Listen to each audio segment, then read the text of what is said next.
Sure. Okay. I was just gonna say you can carry on afterwards if you need to. Oh, no, it's fine.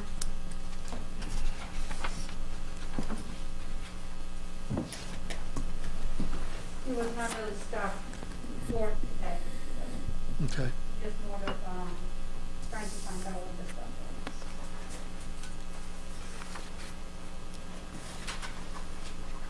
Thank you for designing that.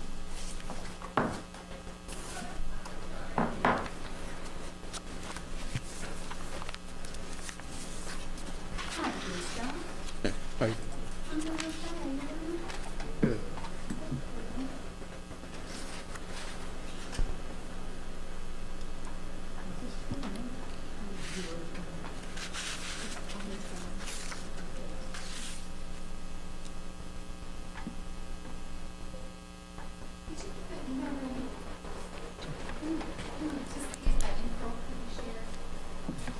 No, I don't think I did. It was a link to explain the personal property. Okay, sure. Hang on. 5, 6 copies, so we can share that with you. Oh, I'm so grateful. You made it think of. Yeah. I'm reading Yeah, this. no, it's. I was actually wondering if I needed. Mr. Showalter's not gonna be here tonight, so if you wanna just hold all his stuff.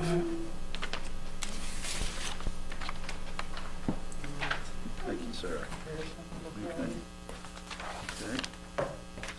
Oh, yeah, great. Who made that list? What's that? Who made the list of the songs? I'm not sure who made that. And how come they were those songs is the ones that we picked out? What's that? The list. The list. How come we picked out this ones in particular? Oh, Andrew? I Yes, think but it Andrew started and out as a planning has been comparison. doing that. Yeah, it started out as a comparison, with similar sized localities from around here, and I think over time, there was a request from different council members to add different localities. And so I think that's how we got the final list that we've been updating here for a few years now. Isn't cute? Okay. They're like upping your heritage in there or something? So it is up that way. It's between the, kind of in the area. Oh, look at Salem's taxes on there, those are high.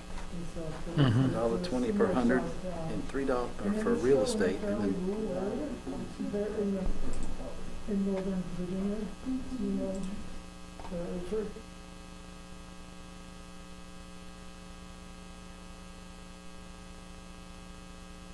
it's like 8 times ours.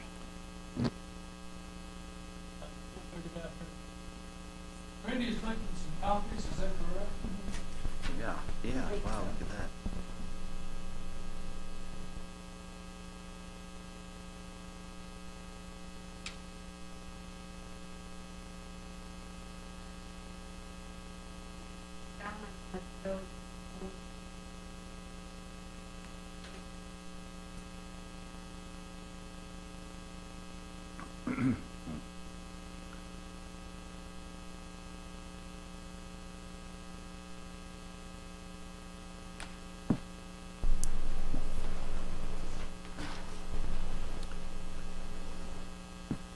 Good to go, Randy?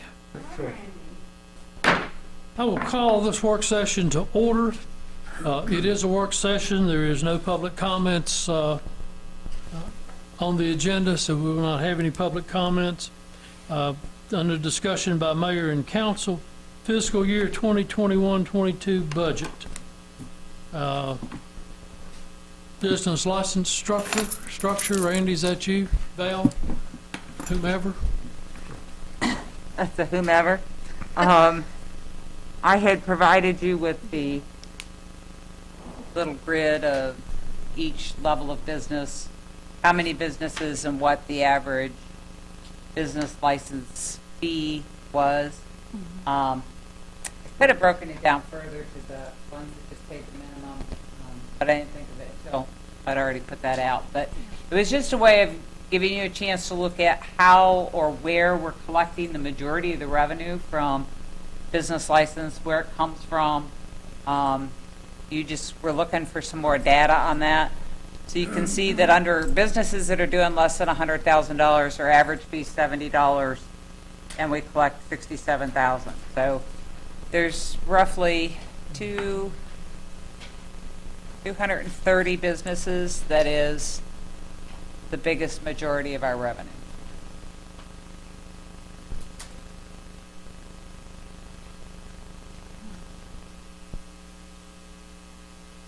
Okay.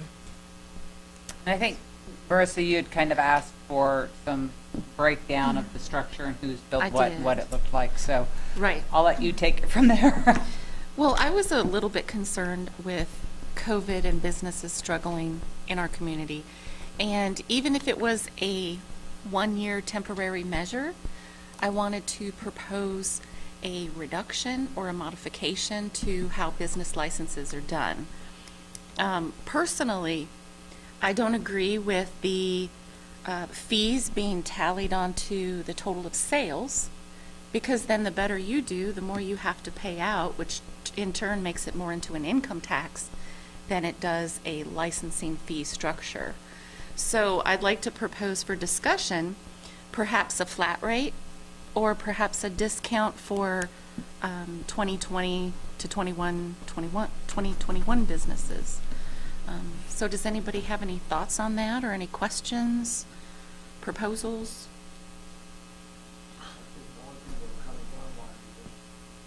Steve, your microphone on? I can't see. I mean, if you're doing better, if you're doing well, you can afford to pay a little bit more. I don't know, that's what I would maybe, I mean, it's no, you know, it's sort of open to me, but I feel like maybe if you're doing better, then you should maybe take a little bit more responsibility of the Okay. tax. So, having said that, are you thinking of like maybe less than 100,000?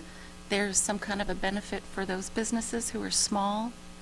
I'm also thinking this applies to those people who work out of their home. You know, for example, they might sell Avon or might have a small business.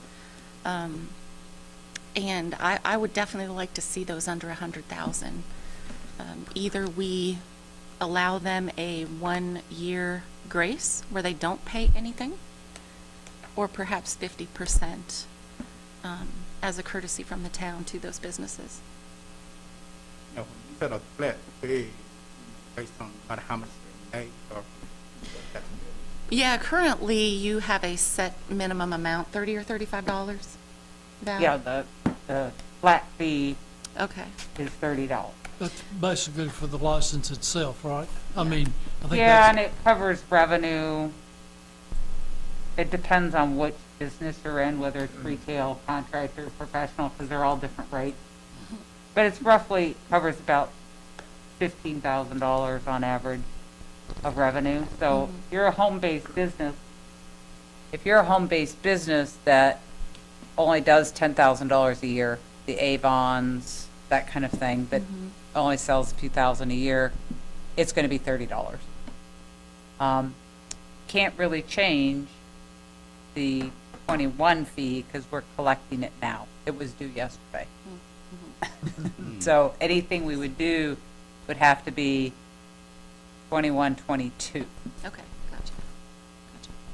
Here's another question. The businesses here, includes not just retail, but also like lawyer's office, doctor's offices, any professional services. It's Correct. across the board. And so it's hard, I guess where I'm headed with this is, we've also seen sales tax numbers, and they've dipped, but what percentage, I guess, if you had to guess, had to venture a guess, of those businesses that are there, what percentage of those are retail businesses that are selling widgets versus those that are selling a service? Probably everything over 500,000 is a retail. Everything over 500,000 would be A widgets. retail business, retail or manufacturing. Retail or manufacturing, right. how does construction work? Because I've noticed those numbers in the past have been historically lower than I thought they'd be. Construction, they pay, if they're not a local business, their jurisdiction isn't here in Christiansburg. That's not where their primary location is. But they do contracts within Christiansburg as subcontractors for general contractors. They pay on the contract that they have within the town. So they're not paying on their gross if they're located in Bradford or Roanoke. They're just paying on their contract that they have here with the town.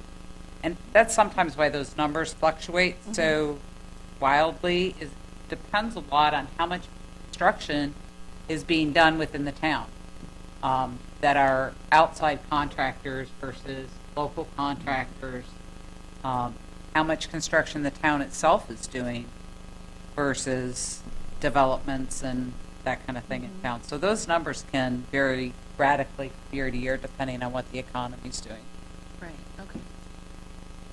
So, can I guess I have several concerns. If we were to get rid of at least the ones that make $500,000 and under, that would be about 1266 businesses. That will be over $200,000 in revenue. How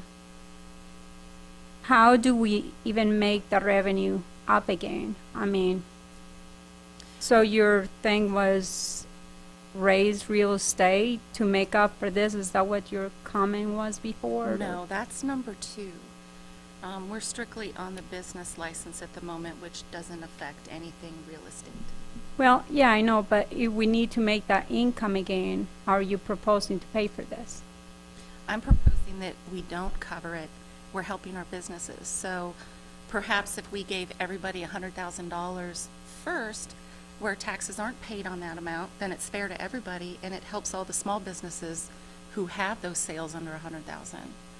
And if council, at their pleasure, next year during budget sessions wants to bring it back because the economy's back, I could see that happen. So, Valerie, we got, you're saying that there is a $30 fee right now, correct? For those businesses. Is it for all businesses? Oh, actually, no, there is for the ones making under 100,000, is that correct? No, there's a flat fee of $30,000 and it covers revenue to somewhere between $10,000 and $15,000 depending on what their business is. So we can kind of say that if we were to have the 956 businesses under the $100,000 that make $100,000 or less, we are really making a revenue of $28,680, correct? Yeah, you could probably take that. If you were to say put the fixed fee at $30, you'd probably just about turn that total fees in half. Okay, so about half. About half. So you'd be losing about $33,005 revenue. That's not a very big punch to our budget. And obviously, you know, we are very blessed as a town. We got a lot of money from CARES Act this year. We are, you know, financially, I felt like we were doing pretty well considering the numbers. I actually feel like it will be a right move as long as we don't, you know, we don't try to make it somewhere else. To help those businesses that are under, you know, making under $100,000.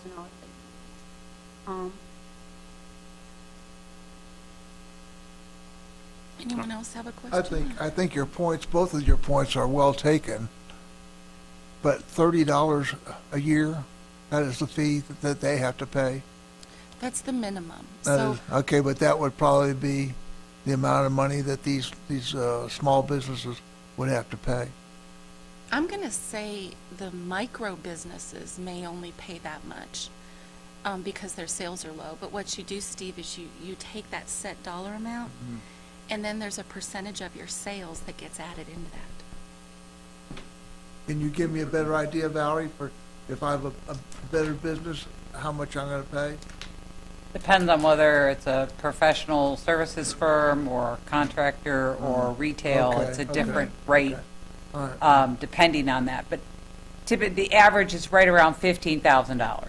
So if your gross receipts were $15,000, you would pay the $30 and that'd be all. If it was $30,000, then you would pay whatever the rate is, 17 cents per Okay. 100.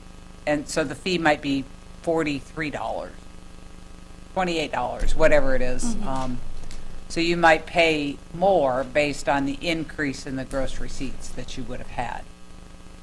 But up to $100,000, that's about where we're at. And did I understand you say that the business license fees have been paid for this year? They were due yesterday. Okay, so basically, not trying to be rude, but so basically, when the new council come on board, it's gonna have to hear this again, correct? After November, not January. There is not enough time, I think, because So when that's do what you I'm saying, send when the do bill? they- We'll- Yeah, So how does that work? we'll actually be working on the 21 budget, and it will, Wow. if all goes correctly, it should pass in the month of May, so, of this year, Oh, okay, because of our That's fine. budget cycle. We remember we start 21. July So 1 that's why is I'm our confused. So, okay. physical year rather The than budget calendar. meetings and that didn't really coincide for Yeah, this that's year what's too throwing me well. off then. Yeah, Okay, I'm with yeah. you. Okay. I have a couple thoughts. So it sounds, I think it's a great proposal, but the worst of the storm, the COVID storm is past now. It's just my feelings of the worst of the storm is past. If we were going to do this, probably the most meaningful time to have done that would have been 6 months or a year ago. Not taking it away from that, because it Right. is, like I said, it's a good idea, but the worst of the storm is past. We're seeing the break in the clouds. We are seeing a break in the clouds. And personally, on this particular issue, I do not believe I've received any emails or phone calls from anybody particular to the B-poll tax. Maybe some other things, but B-poll I have not heard anything on. So I would be, based on those two things, those two thoughts, like I said, if we were going to do this, probably the best time to have done it would have been 6 months to a year ago. Those are just my thoughts. Never really late. I mean, we're still, I think, right now, we may be doing really good, but I do think, and this is just me forecasting what the future looks like from, other things and everything, seeing what has happened in the past and seeing what's going on around the world in our country. I do think that we are going to go into a recession within the next year or so. So I don't know, I really, we are trying to forecast the future right here. And I think planning ahead, and I think it will be smart. When we're talking about all this, we're talking about just not that long ago that the interest rates are low right now. And things like that, but the reality is by the time we get into those loans and everything, the interest rate may be higher. But right now, as far as the businesses go, I do see a lot of businesses closing still. I don't think we're out of the woods financially. We may be out of the woods with the COVID pandemic. I think the numbers are looking up. But as far as the economy goes, I don't think, the unemployment rate continues to drop. And that's a concern. And the majority of our revenue, from where does it come from? We're looking at this right now, and over $1 million is already coming from businesses that make more than $10 million.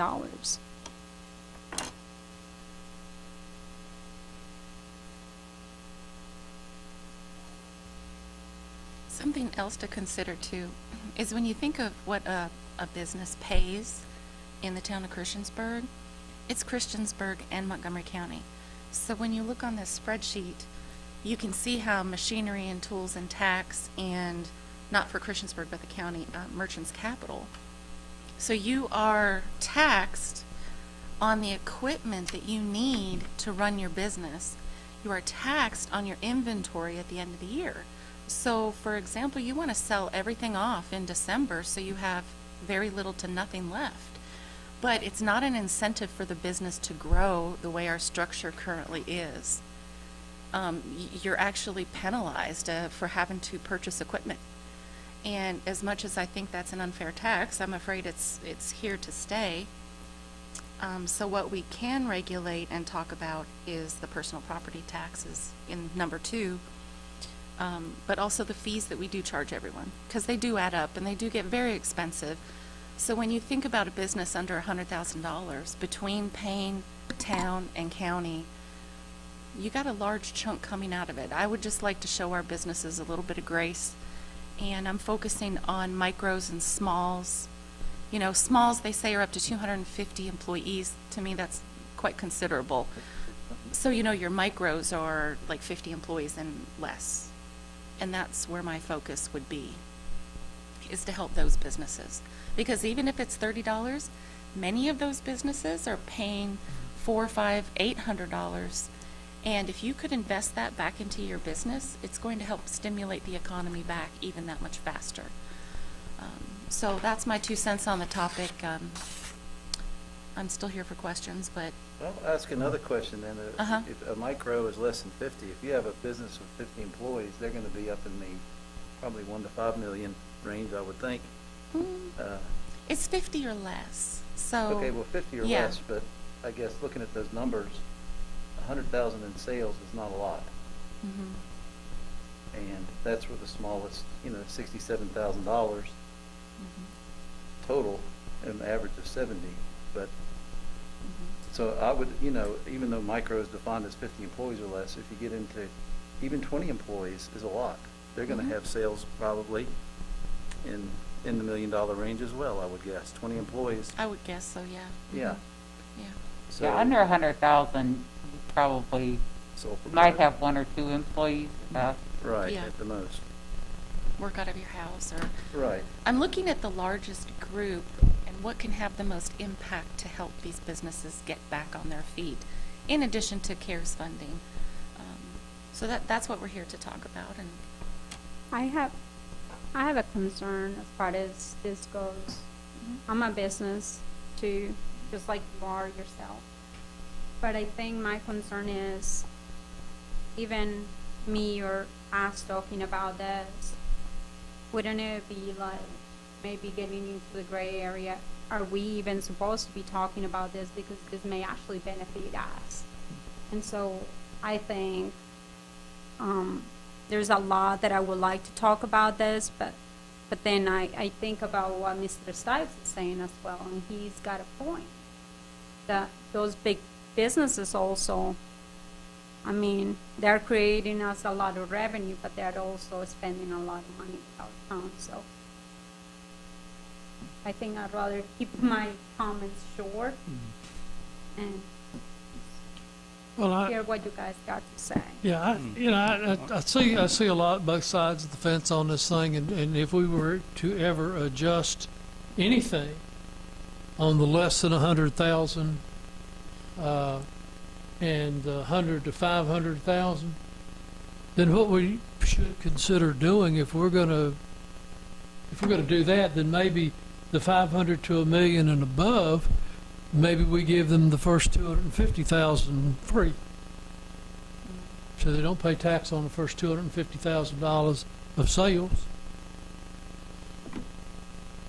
Don't know. And I mean, your thought was right in line with what I had mentioned too, about if we possibly give the 100,000 and less comp for 1 year, then we could give everybody down the road that first 100,000 for free. So technically our scales would just adjust. But I think that would be fair across the board, personally. You're talking about 100,000 in sales? Yes, so those who had 100,000 or less would not pay a business license fee, and those above would get their first 100,000 Okay. at no charge. I don't. Wouldn't that be too complicated? I'm sorry. It might be. It might be. What I'm thinking about that situation is, I think that everybody that does business in the town has to have a valid business license. So if we dropped on the less than 100,000, if we dropped it to half, to $35 per, and broke. And I just think it's, without that, you could get any type of business come in, open up a shop, and do business without a license. Oh, no, my proposal would be you still go through the paperwork and you register your business. You're just not paying the fee. But what's to prevent someone from skipping the thing and just opening the doors and said, Ben's Witsit Shop? Mm-hmm. And they can try to do that now if they Can we, try. what about if we were to do something? I do think, and I understand what you're saying, and I kind of agree with you, Mr. Barber. What if we were to do a fee of like $50, instead of the $30? You still make up, under the 956 businesses, you still make a revenue of almost 50,000, 47,800. This is still a help of $13,000 to maybe, you're kind of trying to help everybody a little bit and not making it really tough. And I think that most businesses will probably be able to afford that $50. So you're just kind of spreading, I mean, you're trying to make it fair, and I think it would be less paperwork probably for Valerie, wouldn't it? I don't know if it'd be any less. Yeah. Still have all the businesses having to register if they're under 100,000.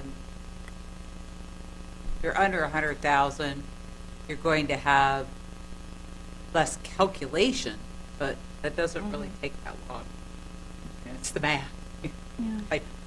So Johanna, do I understand you want to go from 30 to 50, but do you still add a percentage of sales, or No, no? just make the $50. But that's not for everybody. That's just, we can either, I mean, it's so doable to do under $100,000 of sales, but then it's also doable to do it even if you went to do it for the 500 and below, which is, I mean, is a large number of businesses, 310, but within those two categories, you're kind of helping most of local businesses. I mean, almost every local business will make less than $500,000. So you're really, what you're doing is helping all the local businesses and not making it a stuff for them. I don't know if we could do that and be fair to those. This is a very, very slippery slope that we're I on. think it is. And I don't think we have our skis on right now. There's average, and then you get into statistics. There's an average, and then there's a median. And what we're doing here is almost playing favorites. A company, I'll just use a restaurant as an example. I don't know, one of the local non-chains, maybe Bull and Bones, or Due South, or any of these businesses that are non-chains. Bull and Bones is a good example. They're probably still, just because I frequent the place and you see the business there, they're doing everything they can do to keep their heads above, and we're going to cut someone that's less than that a break. So it's a slippery slope, I agree. And I go back to the original point. This particular issue is not something I've heard about, so I want to make sure that we're thinking about how we can really help them.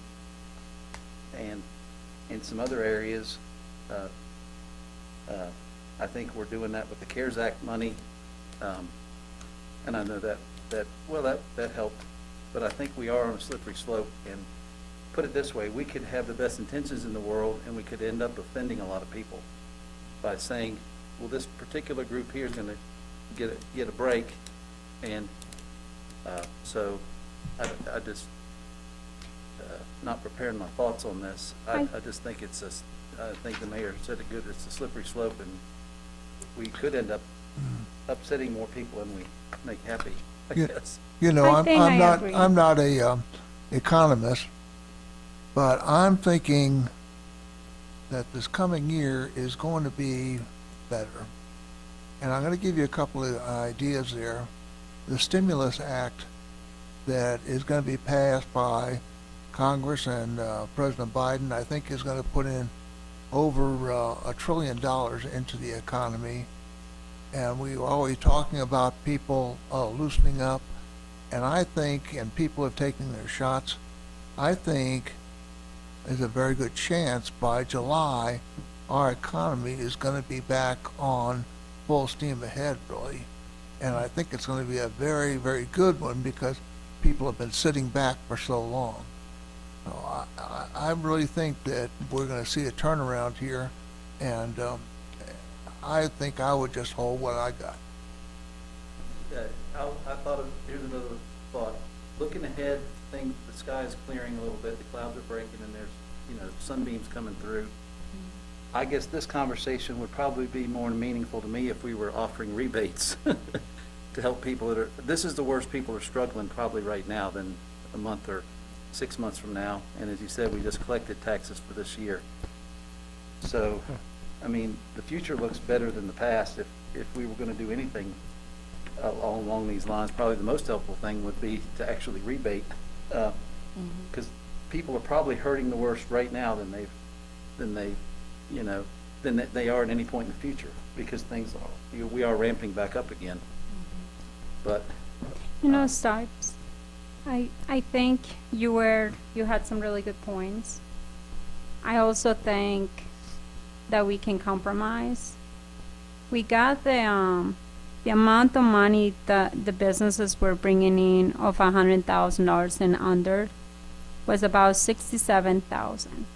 And when I made that math and we just charged them the $50 for business instead, that's only $20,000 we'll be losing out of our budget. I know it doesn't make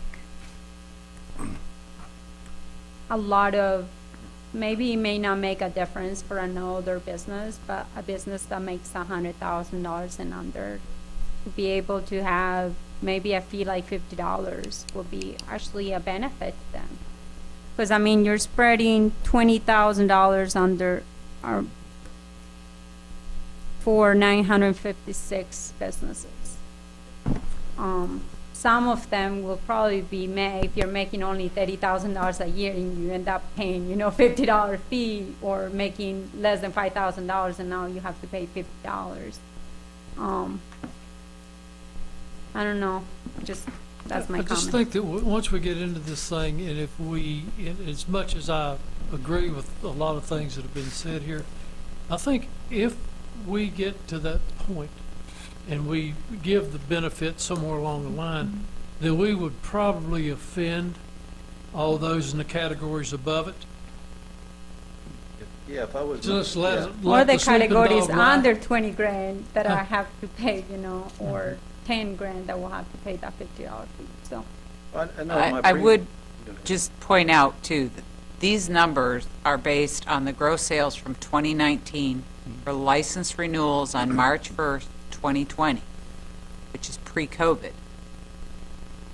So next year, they could possibly be lower. We don't know what these numbers are going to look like for the collections that we're in right now.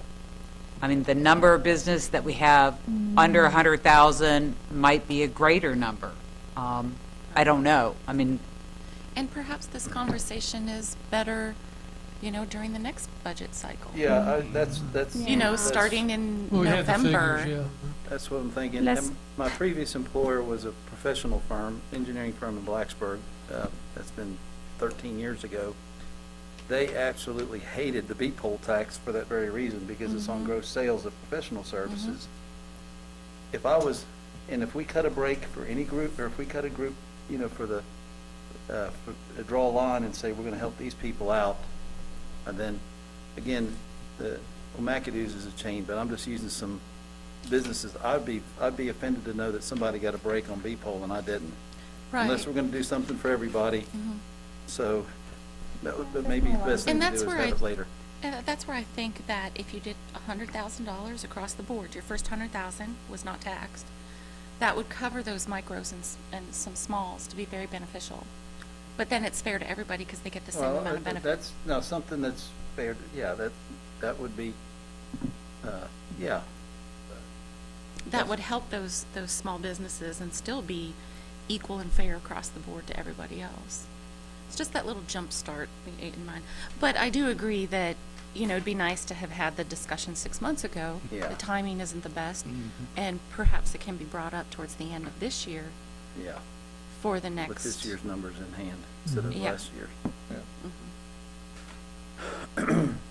Sam, how do you Put feel? that on I discussion agree for the with fall. Okay. I'm agreeing with what you're saying, because once again, when I was thinking about budget year and all this, that's why I was asking, are we talking about now, are we talking about Yeah. next year's budget? Because I got confused a little bit.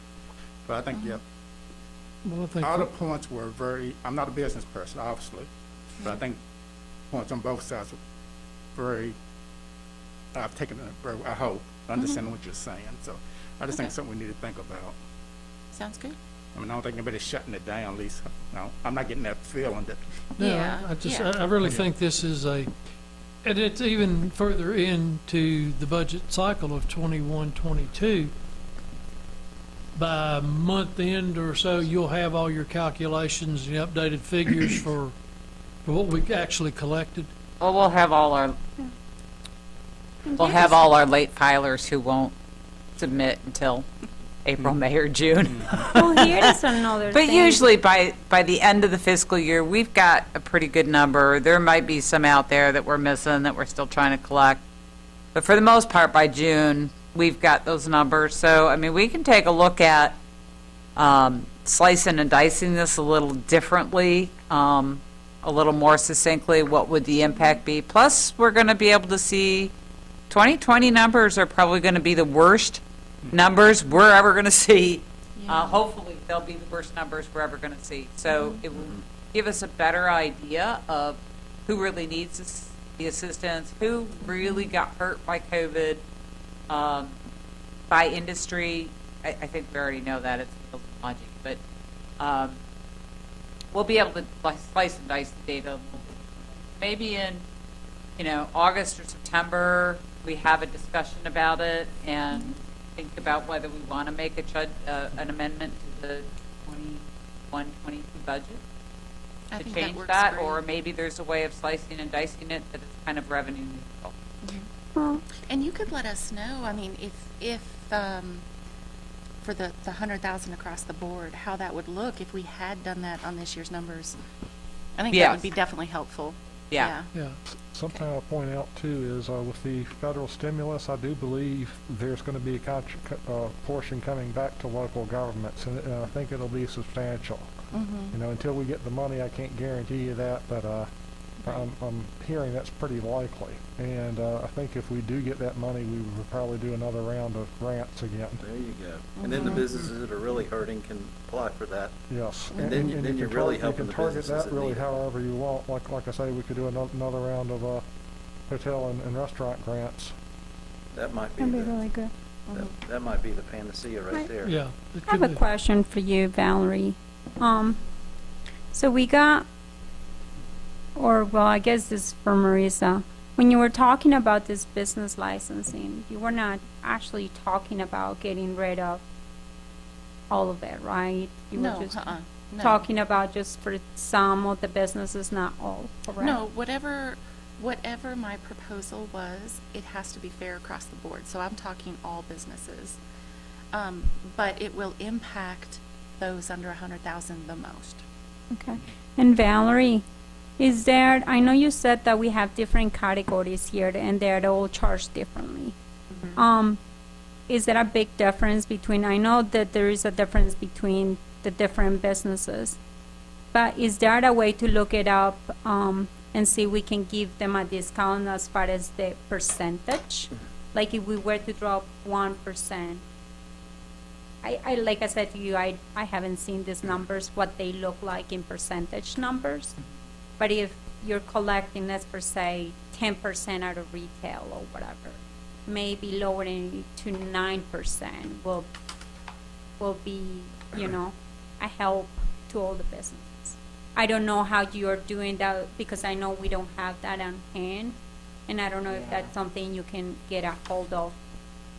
We might be able to consider giving a discount rather than changing the percentage.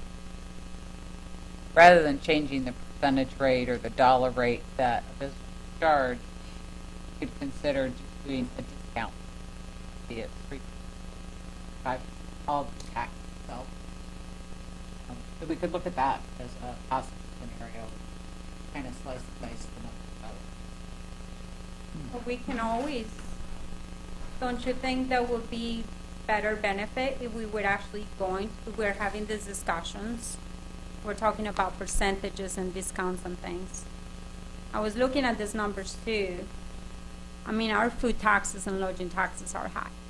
What about if we were to drop off 1% of food taxes? And I know that's not a conversation we have right now in this budget, but that would be something that will benefit a lot of our businesses too.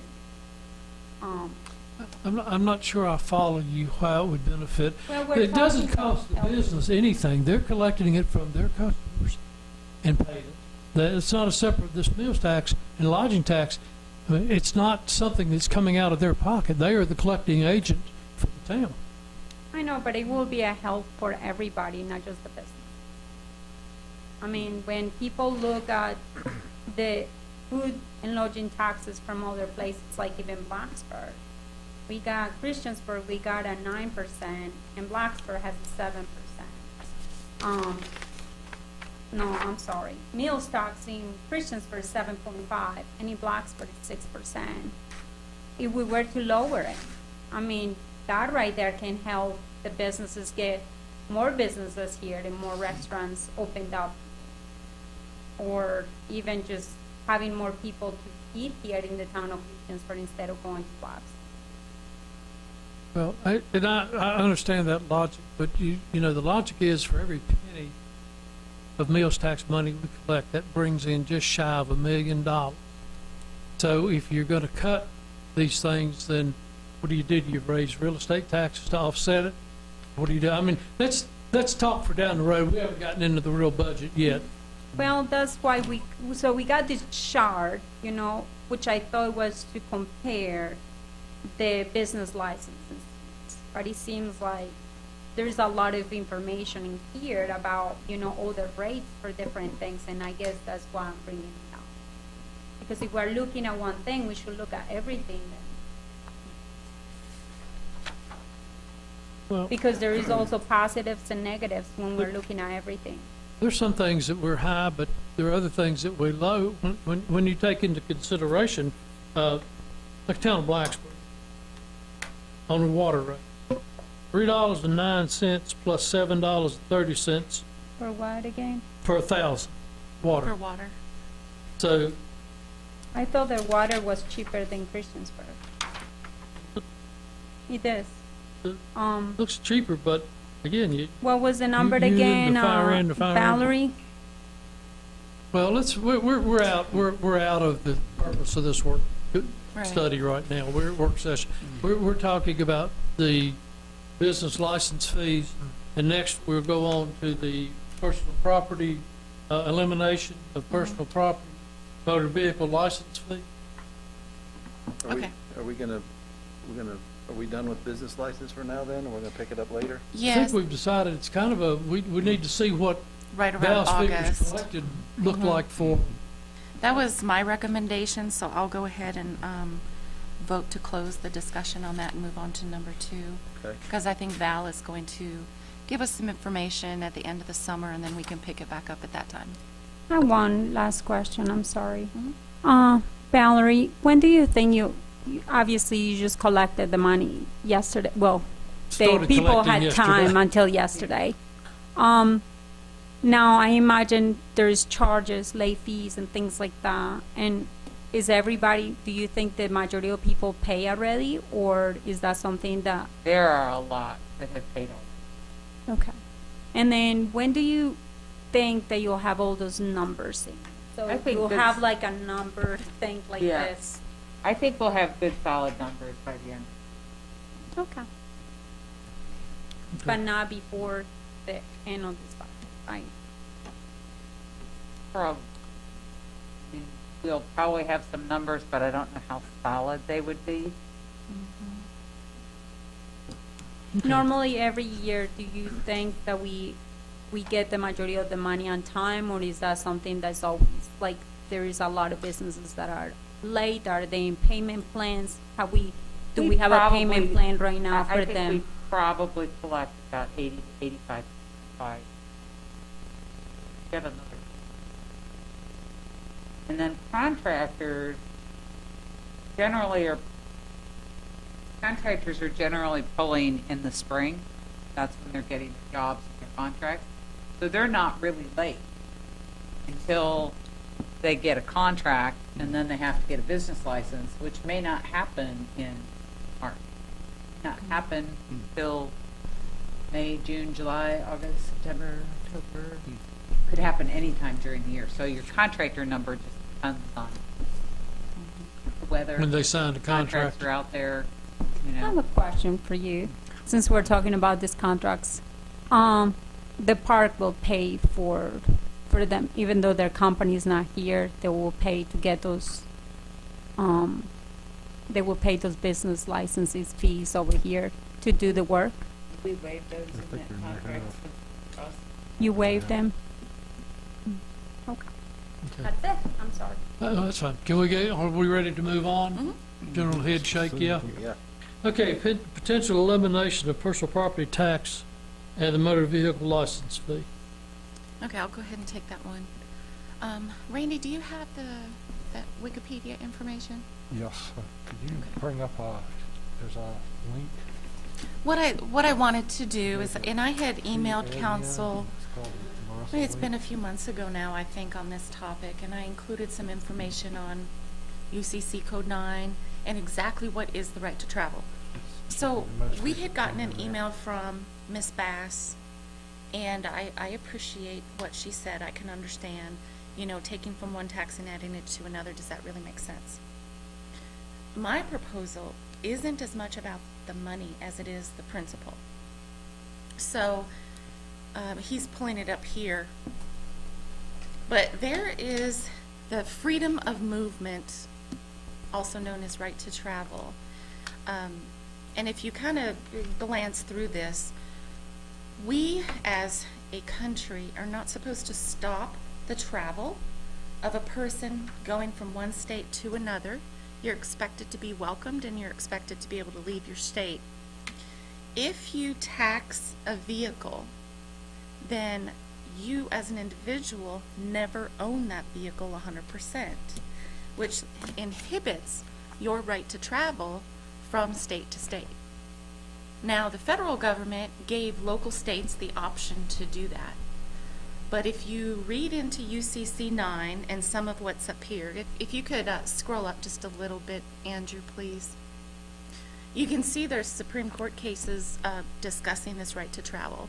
But bottom line of it is, my proposal is, I don't think that we as a town should be taxing personal property for individuals. This does not apply to commerce, because once you do travel for business, it's a whole other ball game. This is only personal. Then we restrict that right to travel. And I don't think that that is constitutionally accurate for us to do, which is why I'm bringing this up, is to void out our personal property tax. And I know that that's a hole, and a person needs to try to fill that hole from another area. And it was suggested that perhaps the real estate tax could be increased to make up for it. And I just want everybody watching and everyone that's listening today to understand this isn't just about the dollars, it's about principle. So I'm open for questions or discussions or considerations.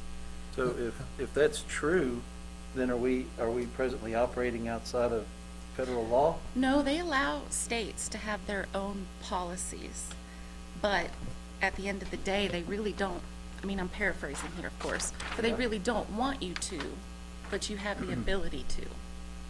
So it's not illegal, but if you go to the federal UCC 9, you will see that they are 100% for freedom of travel. It's kind of a gray area. It kind of reminds me of legalization of marijuana. Some states have legalized it, but the federal has not.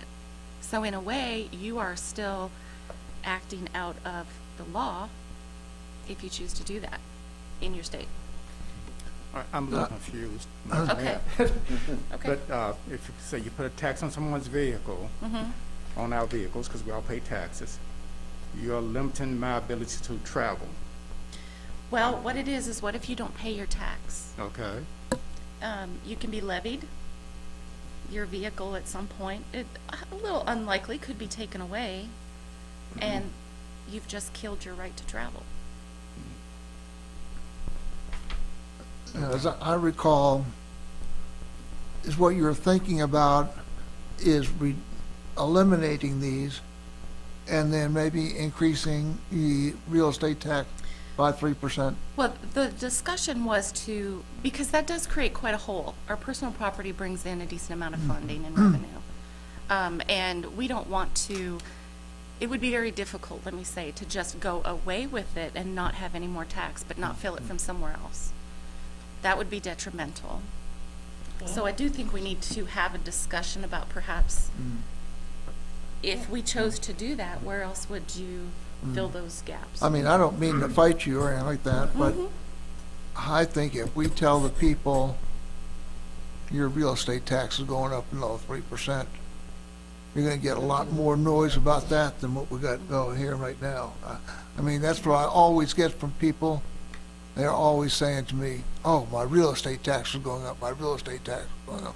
And even though you are working it out, so it's going to go off another way.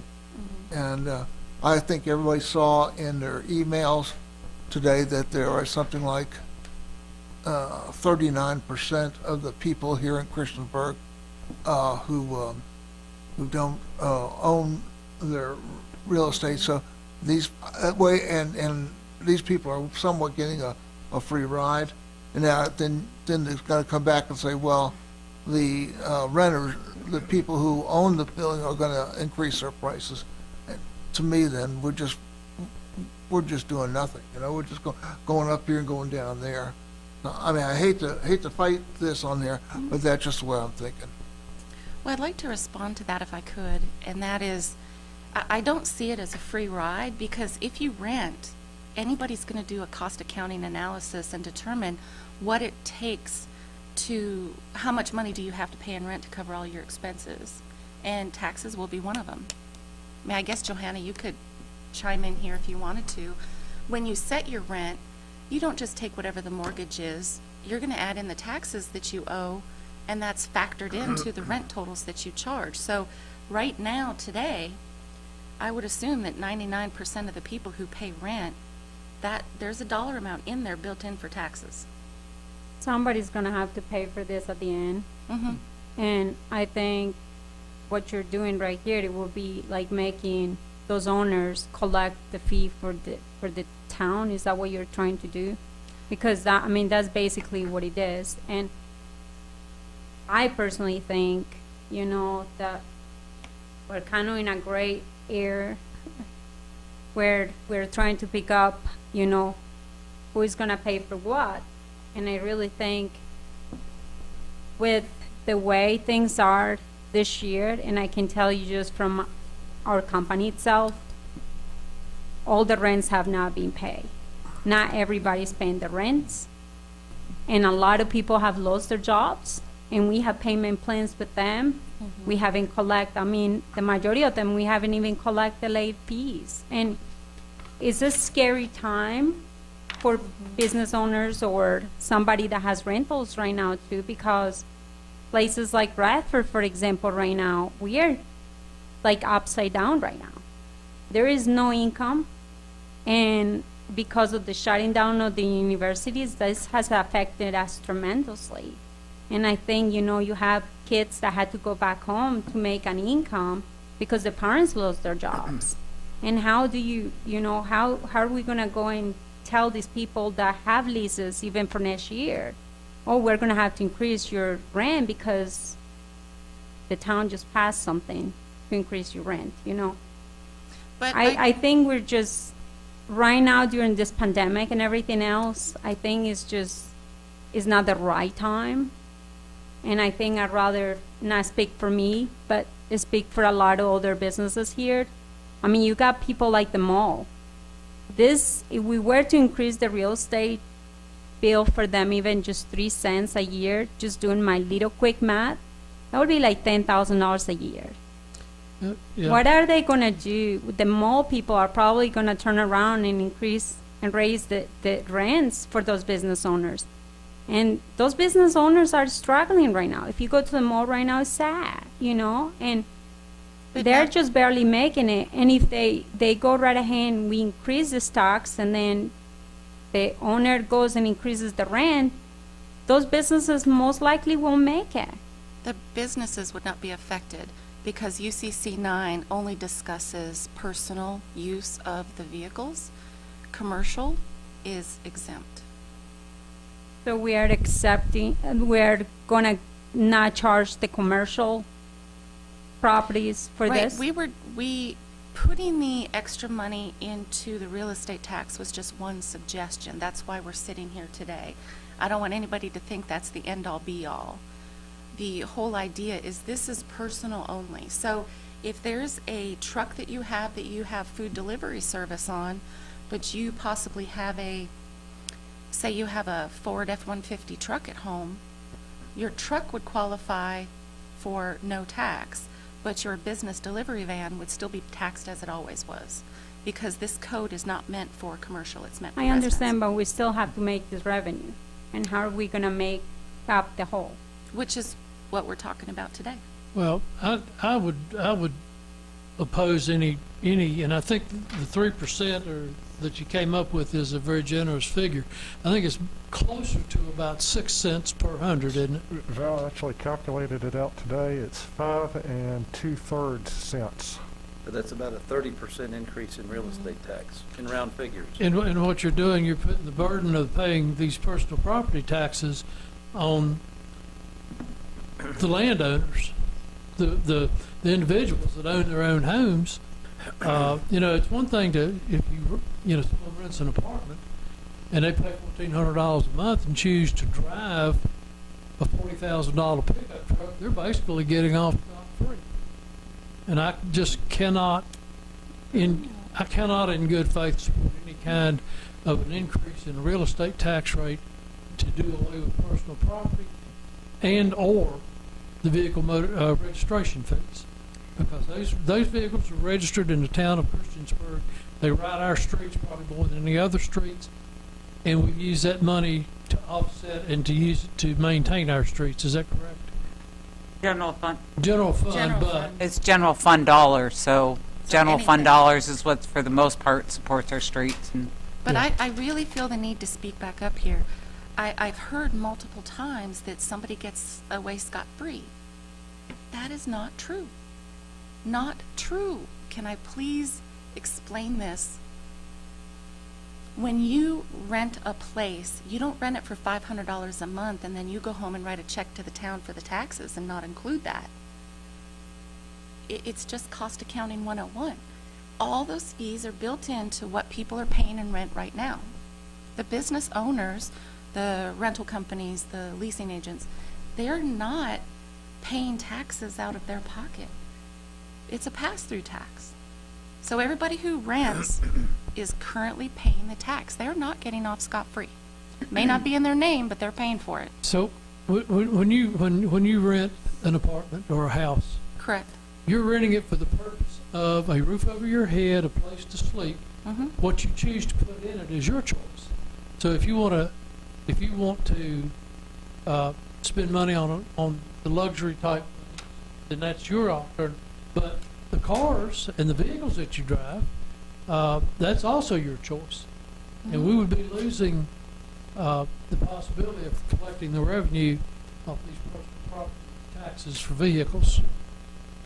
And I'm sorry, I just don't agree with it. I'll make two comments. I'll go back to this for just a minute. This is very interesting about limiting travel, but I would propose that the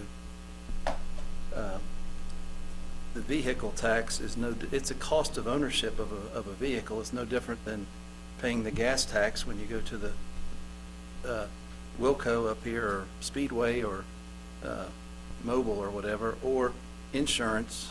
By that same argument, the state that that presently levies those taxes, and we levy those taxes, those are in the same ilk, same strata of that, requiring, you know, or taxing gasoline, taxing insurance. But anyway, so I appreciate the education, but I think everyone understand. I consider that's a part of operation, you know, that's part of owning a vehicle. That's a requirement of owning a vehicle, and either you're in it or out of it. But as far as the real estate tax goes, and I even had a phone call last night from someone that most of you would know, I'm not mentioning the name, but this lady lives strictly on Social Security. She moved here from Blacksburg because she can afford a house here. And just conversationally, if we did this, and the obvious place to look would be real estate tax to make up the difference, unless we just want to say, okay, we're going to take X dollars out of our budget and we're just not going to charge any personal property anymore. If we don't do that and we're looking at real estate tax, that's a compulsory tax. Vehicle tax, and that actually goes into my thinking when I buy a vehicle, when am I going to pay taxes on that? And I won't get into personal business, but that's a consideration. And this, if a person lives in a $100,000 house and they're paying our real estate tax, a person that lives in a $100,000 house is probably going to own a vehicle that probably is $10,000 but just doing the math, this is going to adversely affect a great number of people on fixed incomes in a compulsory fashion. Which is why I wanted to discuss options. Like I said, that going over to real estate was only one suggestion that was brought up to me, and I relayed it. Okay. You know. Okay. But if that's the back we're looking to put it on, I would not, I would not support that under no circumstances, because you're actually making that decision for every single homeowner that lives here, including a lot of people that are on fixed income, and that would be a game-changing negative. It would have a game-changing negative backdraft on us, I think. And here's my other point. I just thought of this too. Some of our apartments now are renting for $1,200, $1,300 a month. You go out to and you drive through the parking lot. They're all 80% of the cars are nicer than mine. You see Audis in there. You see Mercedes. You see Porsches, and those are people's choices, and I'm glad they're making them, because they're paying tax on it. To use Sam Right. Snead, a famous golfer's expression, they're helping pay the freight. And sometimes they'd rather have the nice car instead of just paying the rent, you know. If they're paying the We rent. have to account for a lot of, I think what happens to all those people that are living out of Social Security and don't have cars. It's we a have lot. a large population of people in this town that do not drive cars. And why is that? It's just because, something happened to them. They may have, disabilities. They may be, but then it's not fair for us, to go right ahead and tell all these people to pay for somebody else to have a nice car, like you're saying, and to have those luxuries. I think you make a choice when you make those purchases. I think if we were going to give a discount once again, we must well looking at, lowering meal taxes and lodging taxes, if that was the thing that we wanted people to travel more freely over here to Christiansburg and come here. I don't know. I think it's a sticky situation with the whole thing, but I think we may be losing the principle of my request more so than the dollars. The principle is the legality of the right to travel. That's what I would like everyone to focus on. Even if we left today, you went home and researched it and learned for yourself some. Oh, it's educational, no doubt. Yeah, but please just take some time to educate yourself. We can talk about this again, because I do think it's important for us to not inhibit in any way anyone that requires the right to travel. So is the gas tax, would the gas tax fall under that same mindset? Why not? No, because you can't have your vehicle levied if you don't buy tax. I'm looking at those where there would be some type of a government levy on your asset, therefore inhibiting you. It could be towed, confiscated, sold at auction even. Granted that may not happen to a lot of people, but we, as a government, would be inhibiting that right to travel, which goes completely against the Constitution of freedom. Okay. I'm That's not- that's my concern. Where the dollars and cents lie and all that is a conversation for all of council if we agree that that is a topic that we would like to discuss. In Virginia, there is specific code sections that relate to the authority to be able to tax vehicles and have license decal fees also. Yes. So, you know, in Virginia courts, I don't think we would have any problem upholding our authority to tax. You know, like I say, maybe in another state, but as long as you're in a Virginia court, I don't think you're going to have an issue as far as enforcement. Whether you choose to have it or not, I think that's a council decision.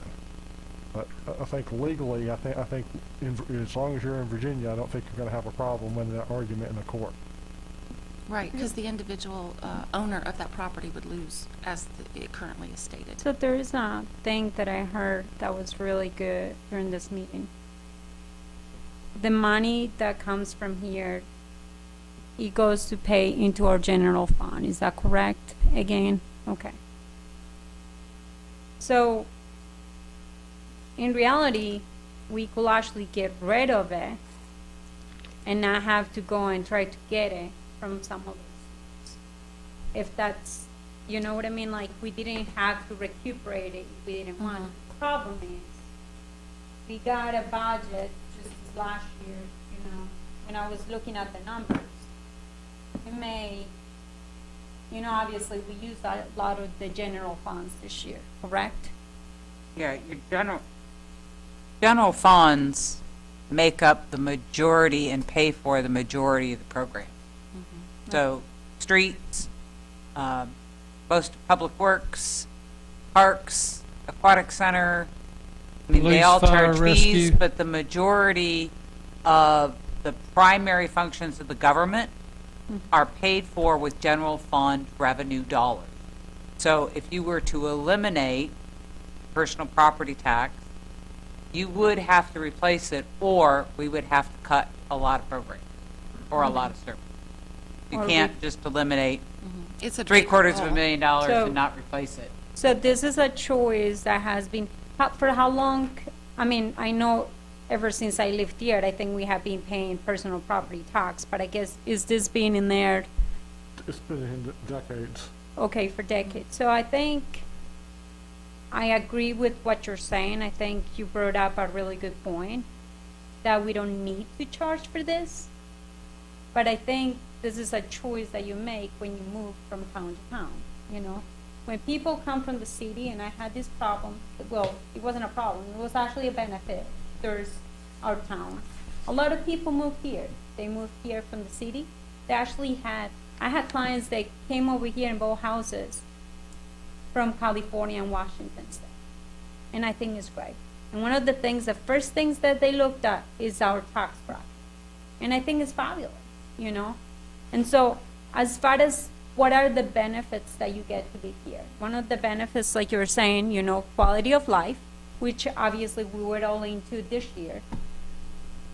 The aquatic center is a big expense. We got parks. We got like 9 parks in the town of Christiansburg. You got things that it's like an HOA. Pretty much, this is what we're paying. And just like you're saying, you make a choice before you buy the car, or at least people that I do. look at their budget, like me and Yeah. probably you guys, will think before they buy the car. Obviously, not everybody thinks the same. But I do think that this is kind of like on the gray area, because if we're not going to charge for that tax, I can tell you, I'll probably have more people looking with better cars for sure than continuing to pay the rent, because it's been hell trying to collect rents and shit. And I tell you, from our perspective, it's been really bad. It's been really, really bad. And I know Christiansburg is not as bad as other places, but I can tell you Blacksburg was about 10%, but Radford, it was rough. It was really rough. And even next year, we're having a hard time filling in a lot of these properties.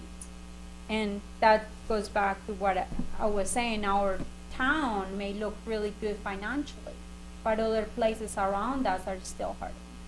and our economy is still hurting. So, I think I appreciate you bringing that out, and I think it was great information, and also, just bringing it out was really good, you know. Sam, how do you feel? Basically, right now, I agree on the real estate tax. I cannot see an increase. And like Brad and them brought up, you know, if I chose to go out here and get me a $50,000 truck, I need to look at the taxes that I'm gonna pay on that $50,000. That is, I can say, okay, I'm pay $50,000. I can go buy me a $10,000 beater. Right. Those are choices that I have, but I just have a hard time increasing real estate tax, because once again, we brought up this idea also that some of our citizens are on fixed income. And I think people kind of forget, some of us retirees, we're on a fixed income, you know, so yes, I'm included in that vote, but I cannot, and I know real estate was just one option. You know, we haven't talked about, we have talked about some other options. But if we take real estate off the table, y'all be open to other options.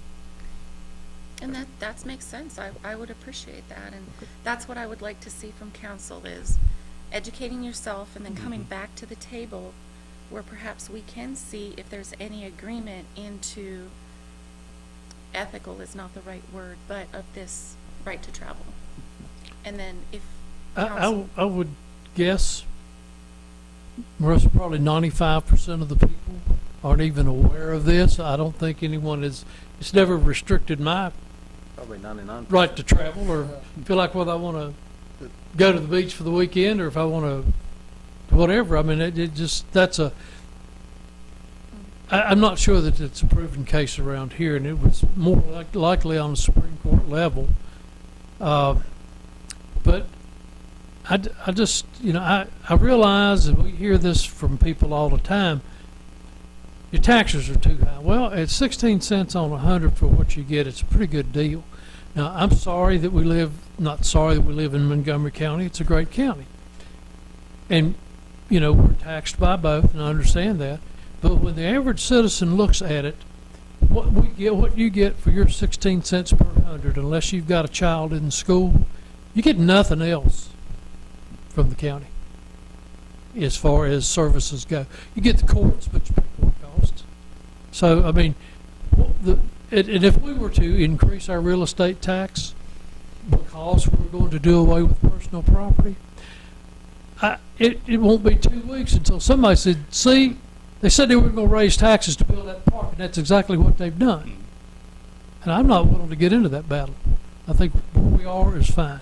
Well, people's net worth, if you look at the big picture, people's net worth, and I'm not in the real estate business, Ms. Hicks is, and maybe others are closer to it than me, but I would suspect, and I go out on a limb here, but I would suspect that a similar house that's in town limits and outside of town limits, there's a certain value associated with being within town limits because of the services that you get for less, even water. I mean, we jack up rates 100%. 150% in the county. Yeah, so there's, people are getting a benefit, a tertiary benefit to being in town simply because you're in town. And when you go out to the meals tax, everything, the meals tax, and that seems, should we break that up? The meals tax and the lodging is close to 20% of our budget, 18% about. Our real estate tax is about 10%. So everything that we're doing, or what we do with our general fund to make Christiansburg the place to be and places people want to visit is being done largely on the backs of people who don't live in town. If you went to Outback Steakhouse tonight and interviewed 100 people that came in the restaurant, they probably wouldn't even be able to tell you what the tax is. I would suspect that's true. So where I'm headed with this is we've got a nice balance. Is it perfect? No. Could it be tweaked? Yes. It always could be tweaked. But this balance of how we're making this town great and making it even better, I should say, is done with this balance. And the meals tax, the lodging tax, the real estate tax, and even this personal property, that's completely at our discretion. But I guess what I'm saying is if we're gonna change something majorly, we have to really think about the wave that it creates. It's like throwing a rock in the pond and say, okay, we'll throw a big rock in the pond here because we think it's a good idea. How does that affect everyone else? And do we cut back on services? Do we not build, the things that we built to make this a place? But I also would say that you are not gonna find any business owner in town, a restaurant or anything, that would want us to take the aquatic center out of play, or the recreation center, Harkrader, or the new park. They're all for it. But anyway, it's a balance. My point is balance, and we can tweak it, but when we do that, we have to think about the rock we're throwing in the pond and how does it affect everyone else. I think All I want to say is that was well said, Brett, and I just echo what you just said. when you make we're reading about this freedom of traveling. I think everybody's free to travel through buses, trains, and different sources. I think we all, like we're talking about, you make the choices to even live here in Christiansburg.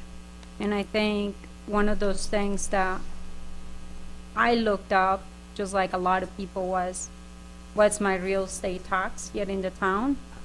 And not just to live here, but just to do businesses in here. And I think, one of the biggest reasons why we even have properties here in the town of Christiansburg is because, we have a lot of people actually live in some of our properties that are in fixed incomes. And to tell you the truth, we haven't raised the rents for years. Why? Because they live paycheck to paycheck. If we were to go right ahead and raise it up $10, $20, that's like torture.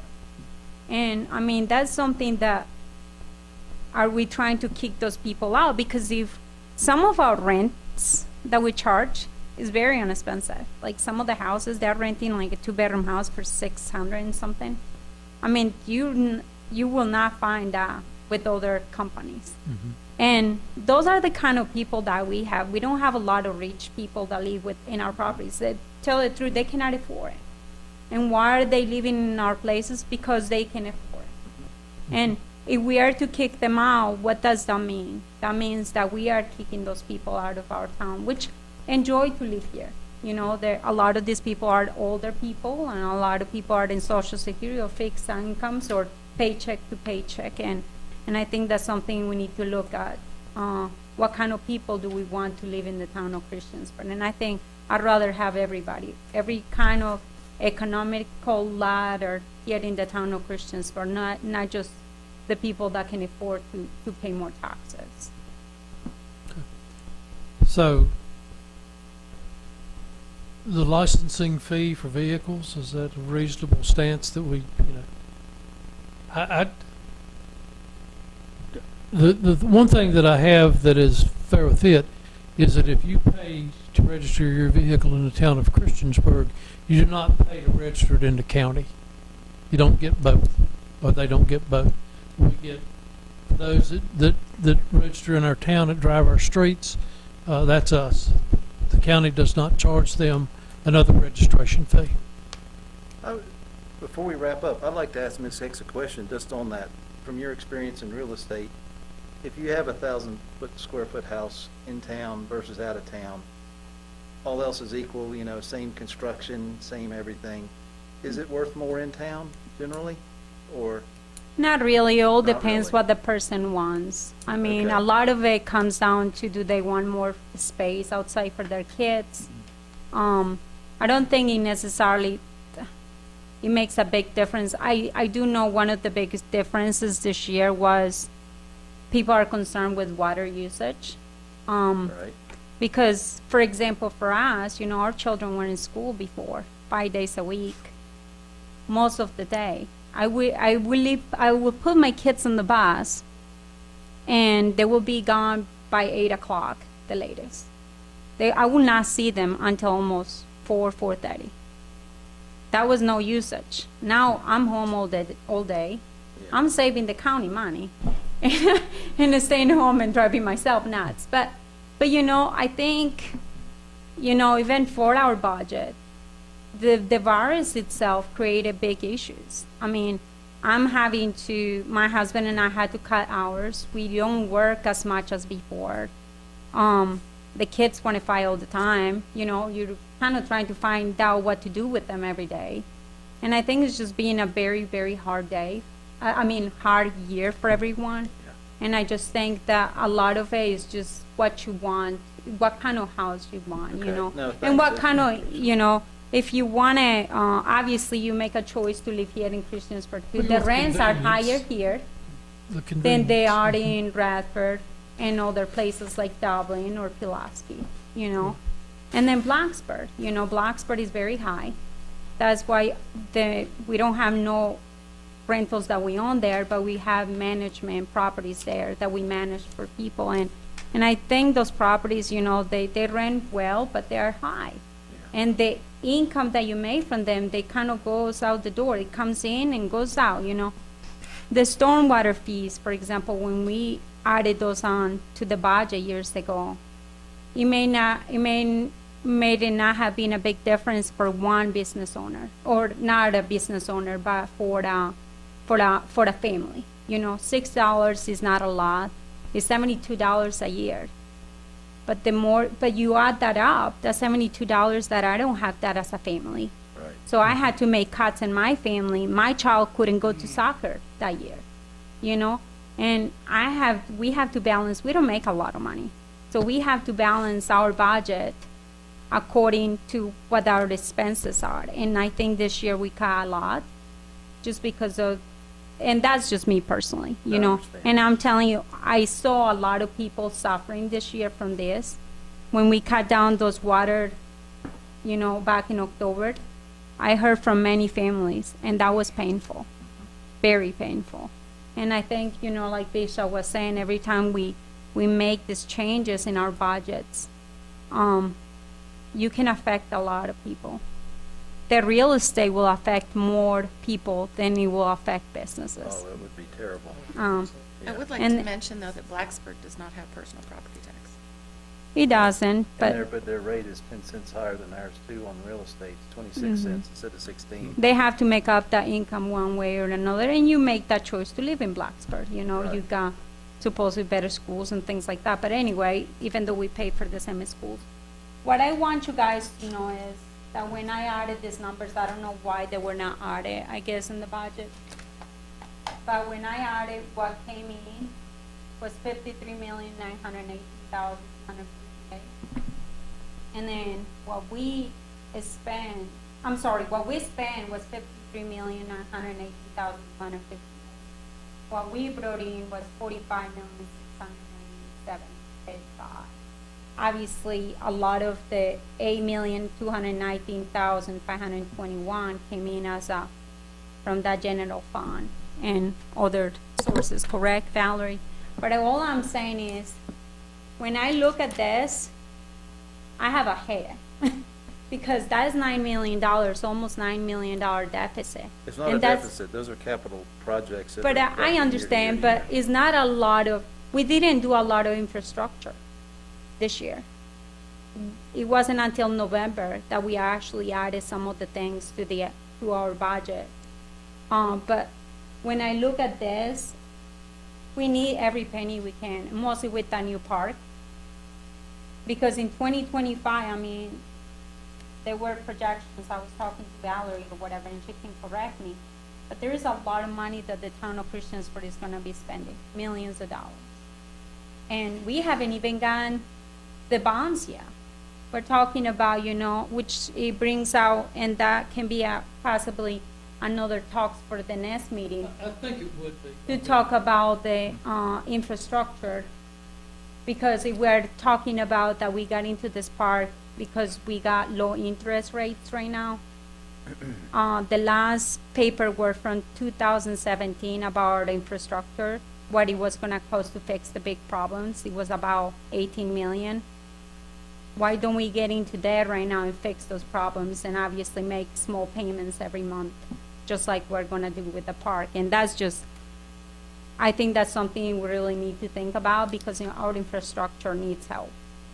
We're not, I understand your point, but we're not I was just discussing. bringing that up for We're not this time. discussing that. It will be, and I can assure you, there will be several more budget work sessions before this is done. And the mayor, I want to apologize, Ms. Hicks, I interrupted you. I'm trying to be more, I interrupted you while you were talking, so I apologize for that. A lot of That was money really that- kind of a lot his that- side. A lot of that $9 million that was spent was money that had been set aside in the fund, the reserve funds, because they were budgeted one year and weren't spent, and they carried over. So basically, some of that money we spent was money that had been accounted for and collected on in years past. So it's not quite as $9 million deficit, I doubt. And you know Seriously. why there was not any capital projects done until November is because we didn't know what the budget was gonna look like, how much it was gonna, the virus was going to affect our budget. So, that's what we all decided to do, is try to hold back, until we saw how our budget looked, at the end of the year. Is that correct, Val? We We kind of held approved- things up. Now, You approved several in the upfront budget, several large capital projects that had been ongoing that you can't say, oh, I'll stop now. But we held a lot of new projects that we didn't move forward with to the budget amendment that we did in November. And I'll say, in my 15 years on council, I think we've always lived within our means every year. And those numbers, the cash flow numbers can be deceiving. But each of the 15 years I've been on, we've lived within our means with the budget we've established, with the understanding about that, the cash flow coming in. Is that correct, Randy? Correct. And we've always been able to put money in reserves because of the way we are conservative with our budgeting. okay. Okay. Now, are we ready to leave this, the personal property, question number 2, and move on to community support applications? I have one question. Going back to the other things, since we are not voting tonight, but we're also not making any decisions, are those items that you think will be in the next agenda for town council to discuss and make? Obviously, we discussed this tonight. I don't think there will be another discussion, but will there be an action so we can actually, I think a lot of people are really concerned we're gonna go right ahead and increase some of these fees, like real estate.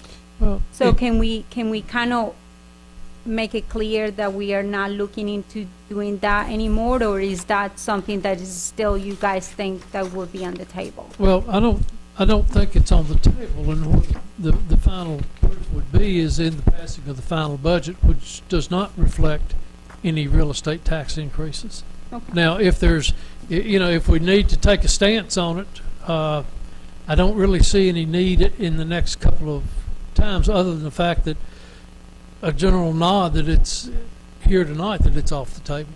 Okay, It's thank off you. the table as far as I'm concerned. No, item 2, even though I understand some efficiency that would be gained for us and the simplicity and efficiency and so forth, I believe this would result in nothing less than an uprising if we were to take that and shift it, if the back we're going to put motor vehicle or personal property taxes on personal property, or excuse me, reverse of that, personal property and vehicles onto real estate.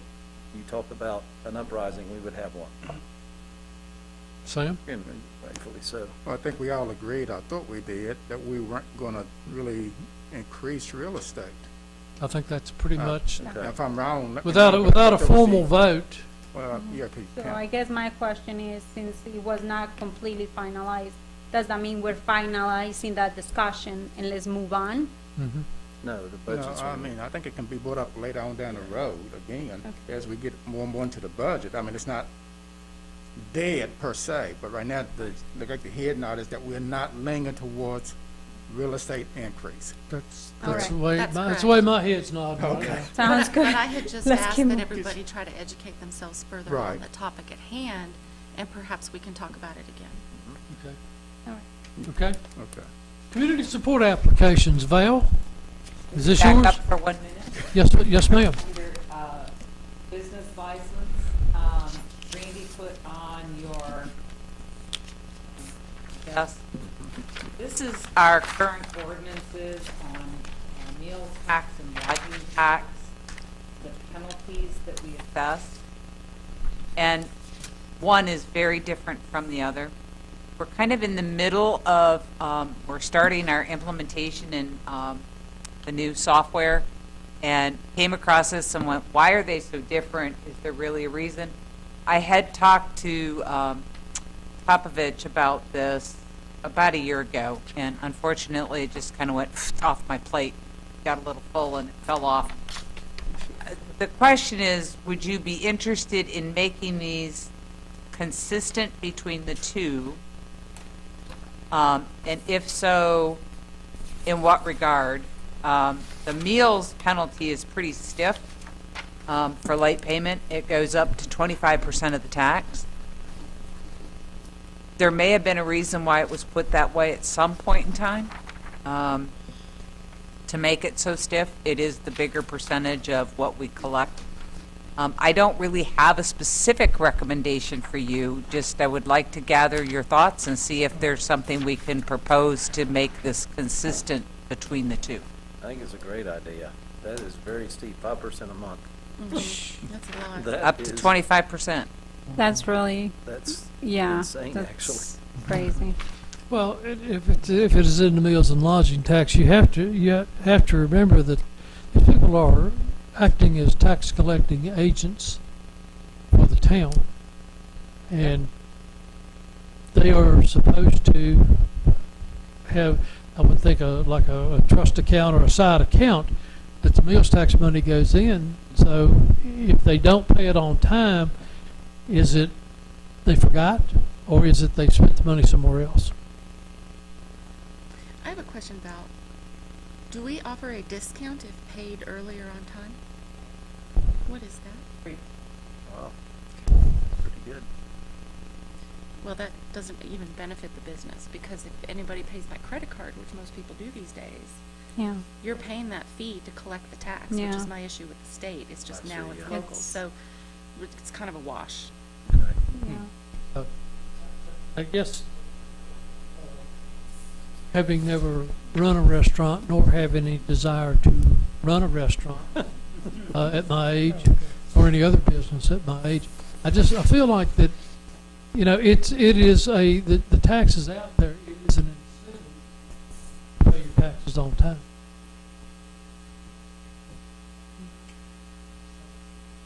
I would agree with having them the same and something reasonable. Sit for a minute. Okay, are you leaning more toward the way it's written for lodging or more toward the additional penalties for significantly